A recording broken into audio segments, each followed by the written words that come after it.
মালা জপ করবার সময় খারাপ চিন্তা ভাবনা মনে আসে কেন? হ্যাঁ, আমরা যখনই মালা জপ করতে বসি তখনই নানান ধরনের খারাপ বাজে চিন্তা ভাবনা মাথার মধ্যে ঘুরতে থাকে। সেই জন্য অধিকাংশ মানুষ ভগবান ঈশ্বরের নাম জপ করা ছেড়ে দেয়। কেন খারাপ চিন্তা ভাবনা মনে আসে সমস্ত কিছু ভিডিওর মাধ্যমে বলবো, তাহলে শুনুন। বন্ধুরা, আপনার ঘর, আপনি সেই ঘরে 10 বছর ঢোকেননি। 10 বছর ঢোকার পর আপনি দেখছেন যে ঘরের চারিপাশে ঝুল জমে গেছে, নোংরা জমে গেছে, ধুলোর জমাট বেঁধে গেছে, ঘরের চারিদিকে মাকড়সার জাল, স্যাঁতস্যাঁতে গন্ধ এবং পোকামাকড়ে ভরে গেছে। সেই ঘর যখন আপনি কোনো ঝাড়ু নিয়ে পরিষ্কার করছেন তখন কি হচ্ছে, সেই ধুলোগুলো আপনার চোখে, মুখে, নাকে লাগছে, আপনার শরীরকে অপবিত্র করে ফেলছে। কিন্তু এটা ক্ষণিকের জন্য, কিন্তু তার ফল কি হচ্ছে, আপনার ঘরটি পরিষ্কার হয়ে যাচ্ছে।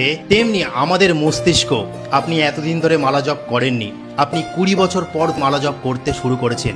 এই 20 বছরে আপনি যা যা দেখেছেন, যা যা অনুভব করেছেন, যা যা খারাপ বাজে চিত্র আপনার সামনে চলে এসেছে, আপনি মনে করে দেখুন সেই পুরানো খারাপ ঘটনা, খারাপ চিন্তাগুলি, এগুলো আপনার এই মস্তিষ্কের অবচেতন মনের মধ্যে জমা হয়ে থাকে। বন্ধুরা, এবার আপনি যখন মালা জপ করছেন, যখন ওম চ্যান্টিং করছেন, যখন হরে কৃষ্ণ চ্যান্টিং করছেন, যখন রাধে রাধে নমঃ শিবায় চ্যান্টিংগুলো করছেন, তখন কি হচ্ছে, সেই অবচেতনের ভেতর থেকে সেই নোংরা চিন্তা ভাবনাগুলো, ঠিক একটা পুরনো ঘর ঝাড়ু দিলে যেভাবে ধুলো এসে চোখে মুখে লাগে, ঠিক তেমনি নোংরা চিন্তা ভাবনাগুলো বেরিয়ে যাওয়ার চেষ্টা করে।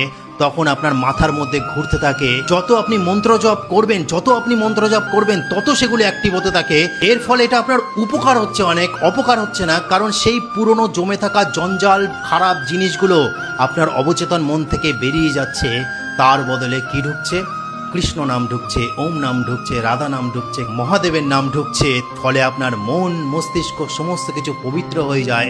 এছাড়াও বিভিন্ন সাইন্টিফিক তো কারণ আছে যে এই মন্ত্র জপ করলে কি কি উপকার পাওয়া যায়। তো এই কারণে প্রত্যেকটা সনাতনীর 10 থেকে 15 মিনিট মালা জপ করুন যদি ডিপ্রেশন থেকে মুক্তি পেতে চান, মানসিকভাবে ভালো থাকতে চান। অনেক মানুষের তাড়াতাড়ি বয়সের ছাপ পড়ে যায়, সেখান থেকে বাঁচতেও এই মন্ত্র জপ অনেক উপকারী।